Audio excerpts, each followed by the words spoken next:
तो मुझे नहीं लगता कि जो भी यहाँ पर बैठे हैं हम सभी को ये बताने की जरूरत है कि आग मत लगाओ। ये कहने के लिए हैं लगातार पिछले कई वर्षों से, ये केवल 2 साल का, 4 साल का या 8 साल का या 10 साल से ये रूटीन चला हुआ नहीं आ रहा है, बल्कि कई हमारे ये रूटीन में आ गया, हमारे ये कल्चर में आ गया है।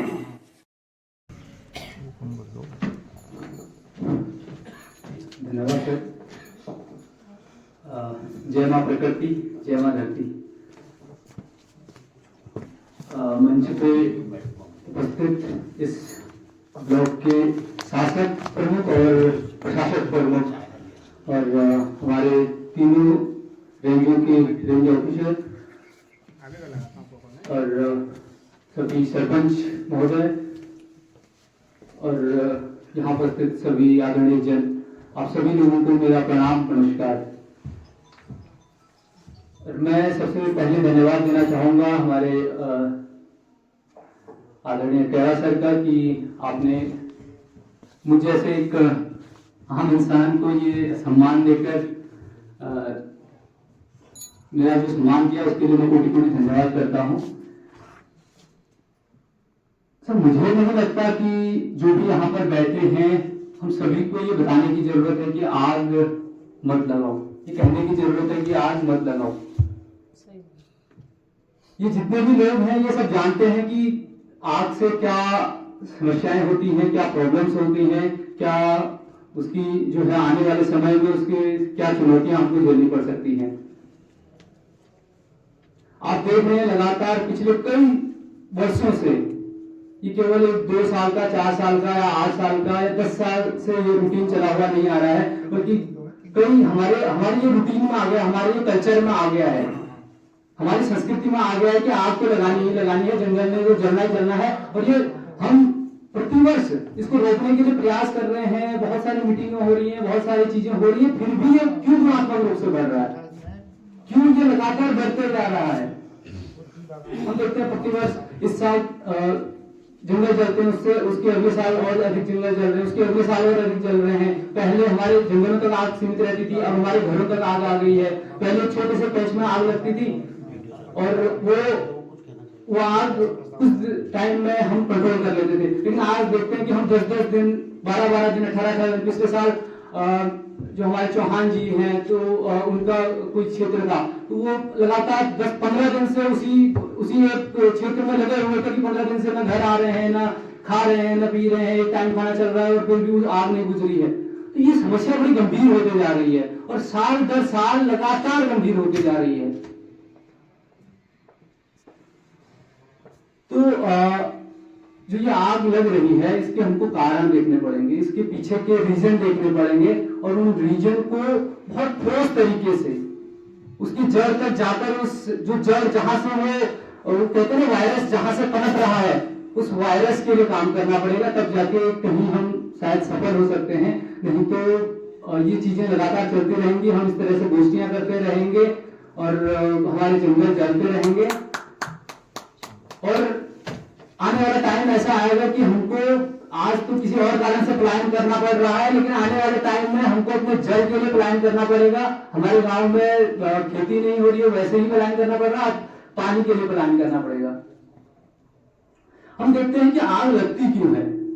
आग लगने के 2 मुख्य जो होते हैं, एक तो प्राकृतिक आग होती है, एक मानव जनित आग होती है।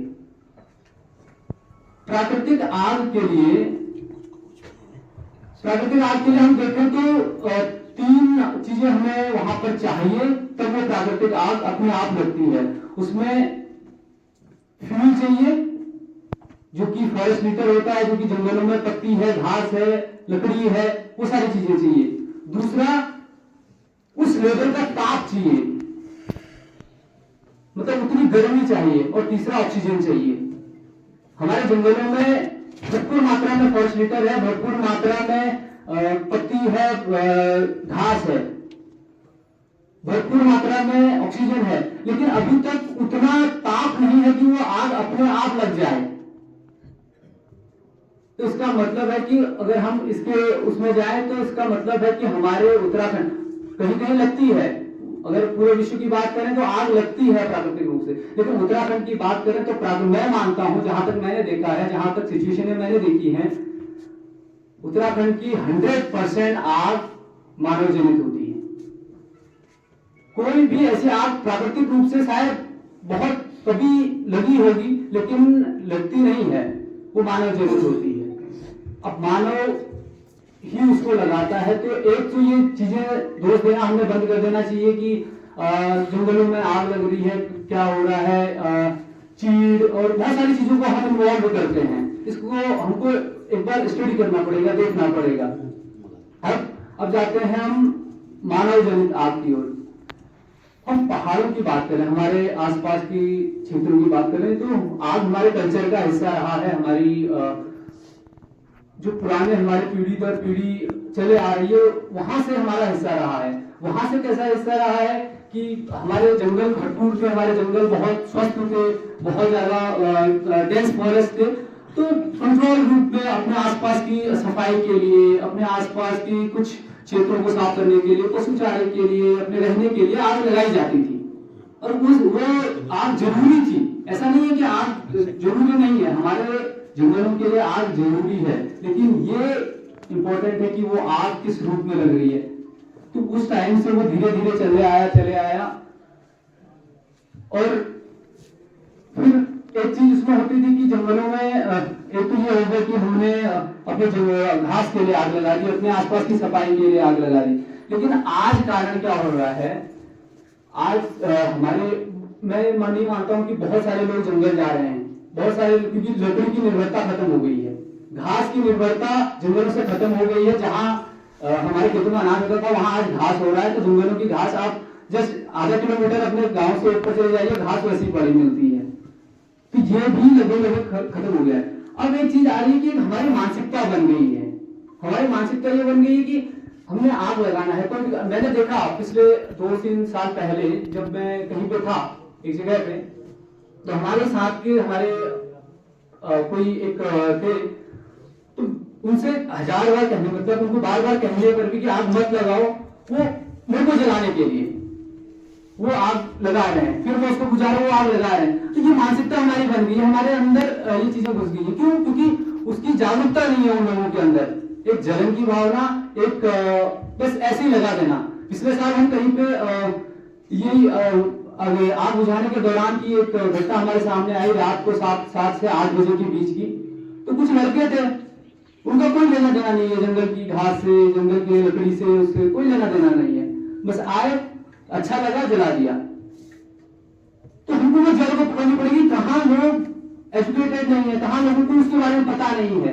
उन लोगों को टारगेट करना पड़ेगा, उन लोगों को बताना पड़ेगा कि ये चीजें कितने हमारे लिए हानिकारक है, कितना हमारे लिए लाभदायक है।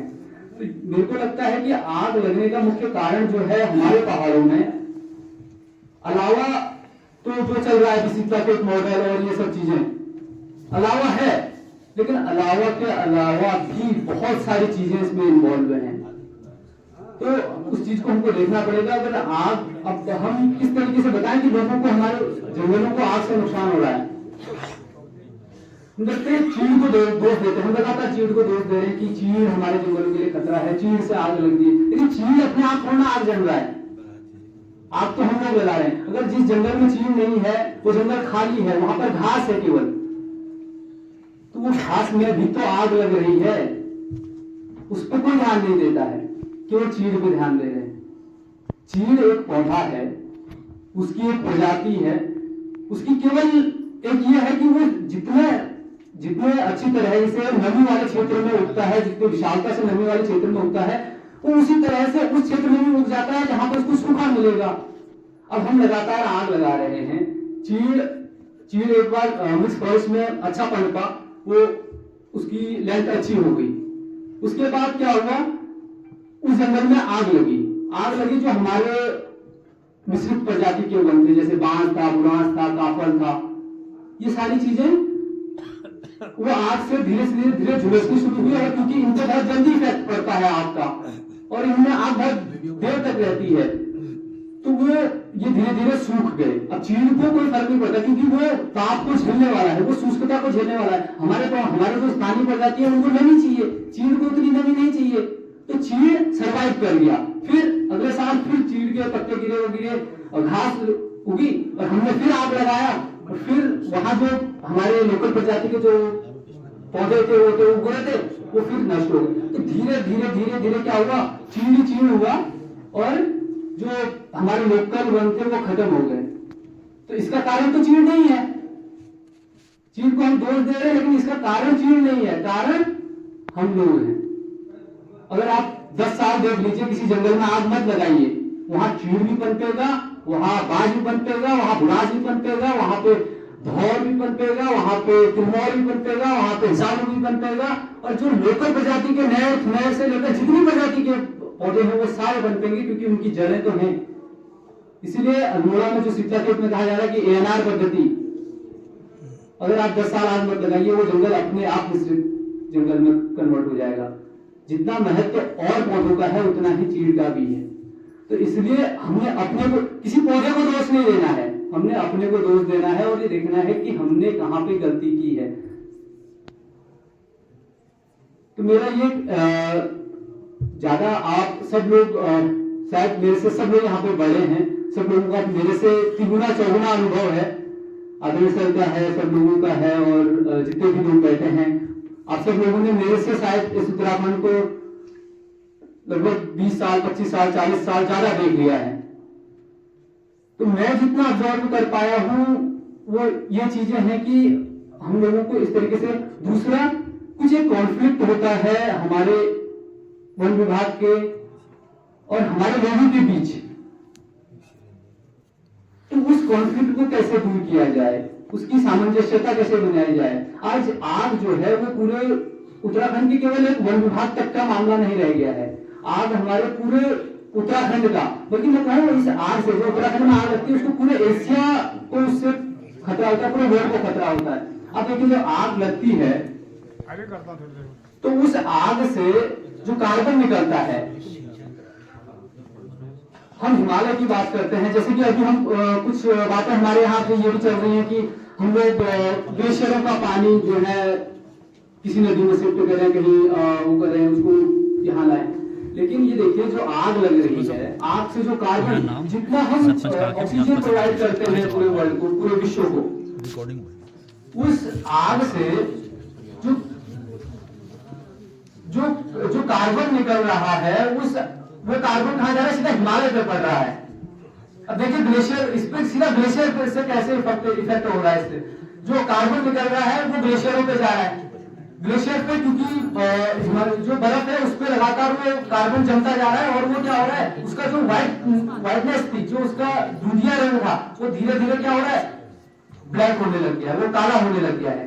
और काला होने का मतलब यह है कि जो सूरज की किरणें सीधा बर्फ पर पड़ रही थी और वो फिर परावर्तित होकर वापस जा रही थी, वो परावर्तित नहीं हो पा रही है, वो वापस नहीं जा पा रही है, वापस नहीं जा रही है, तो उसी के हिमालय के भीतर रह रही है और हिमालय धीरे धीरे गर्म हो रहा है और लगातार आएगी, सूरज की किरणें आएगी, उसके अंदर लगातार गर्म होगा, तो वो आज 1 गुना होगा, कल 2 गुना होगा, फिर परसों 4 गुना, वो गुणात्मक रूप से बढ़ेगा। और इतनी तेजी से हमारे ग्लेशियर मेल्ट हो रहे हैं कि आने वाले टाइम में हमारे जितने भी ग्लेशियर हैं, 2050 तक की बात की जा रही है कि सारे ग्लेशियर पिघल जाएंगे, न गंगा बचेगी न यमुना बचेगी, फिर गंगा जल लेने भी कहा जाएंगे। तो हमने इन मुद्दों पे ज्यादा ध्यान देना है, इन चीजों को ज्यादा ध्यान देना है। और मैं क्योंकि हमारे शासक प्रशासक और वन विभाग और आप लोग हमारे गांव ग्रामीण क्षेत्रों के सब लोग आपस में जुड़े हुए लोग यहाँ पर आए हैं, तो क्यों ना हम लोग एक ऐसा प्लेटफॉर्म तैयार करें, क्यों ना एक ऐसा ग्रुप तैयार करें कि हम सब लोग हों उसमें, क्योंकि जिम्मेदारी सबकी है, केवल मेरी नहीं है, केवल वन विभाग के लोगों की नहीं है, कि केवल सरपंच की नहीं है, केवल शासक की नहीं है, केवल प्रशासक की नहीं है, ये सब लोगों की एक जिम्मेदारी बन गई है कि इस जो एक समस्या का बहुत बड़ा जाल बन चुका है। आप देख रहे हैं कि लगातार नौले हमारे सूख रहे हैं, लगातार धारे हमारे सूख रहे हैं, हमारी नदियों में पानी, मैं बड़ा हैरान रहता हूं कि जब हम लोग आज से 10-15 साल पहले की बात करें तो जो हमारी नदियां थी वो नदियों में पानी जितना आज चौमास में पानी रहता है, उस टाइम पे गर्मियों में पानी रहता था। आज वो नदियां बिल्कुल विलुप्त ऐसी लगती है, बिल्कुल ही विलुप्त हो गई है। पहले से मछली मारने जाते थे लोग गर्मियों में, आज उनमें मछलियां ही नहीं है गर्मी में। तो ये बड़ा आने वाले टाइम में और क्योंकि गुणात्मक रूप से हो रहा है, तो जितना हम 50 साल में झेल चुके हैं, उतना हम शायद 2-3 सालों में और झेलेंगे। तो इसके लिए मैं ज्यादा कुछ नहीं कहूंगा, क्योंकि इतना बहुत ज्यादा अनुभव और ये सारी चीजें नहीं है। बस ये कि अपने विचार जो थे वो मैंने शेयर किए। तो मैं हमारे ब्लॉक प्रमुख जी हैं, आदरणीय तीनों रेंजों के रेंजर साहब हैं और सरपंच सभी लोग आए हुए हैं। तो मैं आपसे निवेदन करना चाहूंगा कि जो ये फॉरेस्ट फायर सीजन आने वाला है, इस सीजन में क्यों ना हम कुछ एक ऐसी मिसाल पेश करें, कुछ एक ऐसा संगठन बनाएं, कुछ एक ऐसी तैयारी करें कि उन लोगों तक हम जाएं, उन लोगों तक पहुंचे। ये जो सब लोग यहाँ पे आए हैं, इनमें से कोई आग लगाने वाला नहीं है। अगर आग लगाने वाला है तो शायद वो कहीं लिप्त है, अगर वो आग लगाता है। अन्यथा मेरे को नहीं लगता है कि वो कोई आग लगाएगा। अगर अब हमने टारगेट करना है, अगर वाकई में आग बुझानी है, तो उन लोगों को टारगेट करना है जो गलती से आग लगा देते हैं, जो जानबूझकर आग लगा देते हैं, या उनके पास उस तरह की एजुकेशन नहीं है, उसका महत्व पता नहीं है, उस तरीके से आग लगा देते हैं। तो हमारी ये तैयारी होनी चाहिए, गांव-गांव जाकर शायद हो सकता है कि गाड़ियों के माध्यम से एक टीम बना दी जाए, सरपंचों की टीम बना दी जाए, उनकी टीम बना दी जाए, गाड़ियों के माध्यम से गांव-गांव जाकर उनको पकड़ने। और एक सबसे बड़ी चीज है कि चलो आप जो एजुकेटेड नहीं है, जिसको महत्व पता नहीं है, उसको आप समझा देंगे, लेकिन जो जबरदस्ती लगा रहा है, जो जानबूझ के लगा रहा है, जो जलन के मारे लगा रहा है, बहुत बार ऐसी चीजें होती हैं कि कहीं प्लांटेशन हुआ है, कोई सरपंच है और कोई दूसरा आदमी पहले सरपंच था या जो भी है, तो वो उनके आपस में कॉन्फ्लिक्ट होता है और वो कहता है कि अच्छा तेरा प्लांटेशन है, ठीक है। तो इस तरीके की चीजें भी होती हैं। तो उनके लिए क्या हमारे लिए वो है, ये हमारे प्रावधान सब बने हुए हैं, नियम सब बने हुए हैं कि क्या आपकी सजा होनी है, क्या वो होना है। तो वो उसमें भी जो जिसके पास अधिकार है, दंडात्मक रूप से जो चीजें होनी चाहिए वो कड़ा होना चाहिए, क्योंकि जब तक दंड को आप नहीं लेकर आएंगे, जब तक आप उस चीजों को लेकर नहीं आएंगे, तब तक शायद वो लोग सुधरेंगे नहीं। जब तक डर का माहौल नहीं होगा, वो चीजें नहीं आएंगी। जब तक चोर को सजा नहीं मिलेगी, वो चोरी करना नहीं छोड़ेगा। अगर एक चोर को सजा मिलती है तो 10 चोर अगली बार से करने से सोचते हैं। तो बहुत बहुत धन्यवाद। जय मां धरती, जय मां प्रकृति। बहुत धन्यवाद।